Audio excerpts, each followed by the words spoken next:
আসসালামু আলাইকুম ৰহমতুল্লাহি বাৰাকাতুহু।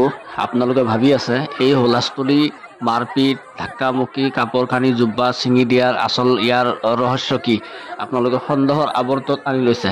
কিন্তু আপোনালোকক মই বিশেষকৈ এই বস্তুটো একদম ক্লিয়াৰ কৰি আপোনালোকক জনাম।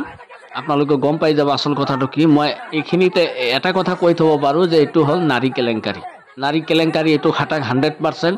সকলো কথা মোৰ তাত আহি গৈছে। মই ইনশাল্লাহ ভিডিঅ' বনাই আপোনালোকক জনাম আৰু যিমান পাৰে ভিডিঅ'বোৰ শ্বেয়াৰ কৰিব। কাৰণ এইজন মুস্তাফা কামালে বিগত দিনত বা আজিৰ দিনতো অসমৰ আলিম ওলামাক ইমান ধৰণৰ তুচ্ছ তাচ্ছিল্য কৰিছে। আমিৰে মাবিয়া ৰাদিয়াল্লাহু তাআলা গুস্তাখী কৰিছে, নবীৰ শানত গুস্তাখী কৰিছে, আল্লাহৰ শানত গুস্তাখী কৰিছে, জিব্ৰাইলৰ শানত গুস্তাখী কৰিছে আৰু কিমান গুস্তাখী কৰিছে।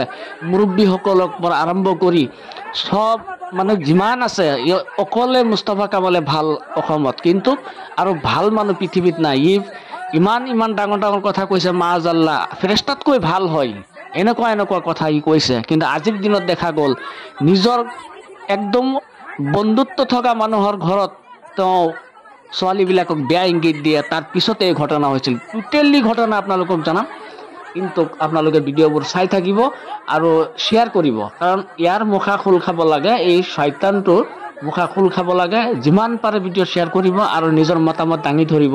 কাৰণ এই বহুত দিন মানুহক মুছলমানসকলক টাৰ্গেট কৰি অসমত যিমানখিনি বিভ্ৰান্তি আৰু বিতৰ্কিত কথা ই কৈছে, কোৰাণক লৈ হাদিছক লৈ যিমানখিনি বিতৰ্কিত বক্তব্য দিছে, গোটেইবিলাক যে ভুল আছিল।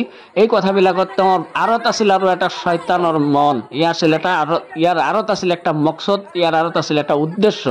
কিন্তু তাৰ ভিতৰতে দেখা গ'ল এই মুস্তাফা কামাল নামৰ মানুহজন আগতো বহু নাৰী কেলেংকাৰী আছে, আগতো বহুত মানে ছোৱালীবিলাকৰ লগত লেটিপেটি আছিল। কিন্তু এইবিলাকৰ প্ৰুফ আমি নথকাৰ কাৰণে আমি শুনিছিলোঁ, জানিছিলোঁ, ফটো পাইছিলোঁ, কিন্তু এইবিলাক ছ'চিয়েল মিডিয়াত প্ৰচাৰ কৰাটো এটা ব্যক্তিত্বৰ কাম নহয়, জ্ঞানহীন মানুহৰ কাম এইবিলাক। কিন্তু এটা কথা ইয়াত ক'ব লাগিব, ইয়াৰ চৰিত্ৰটো নুদুঙালে মানুহে কি গম পাব।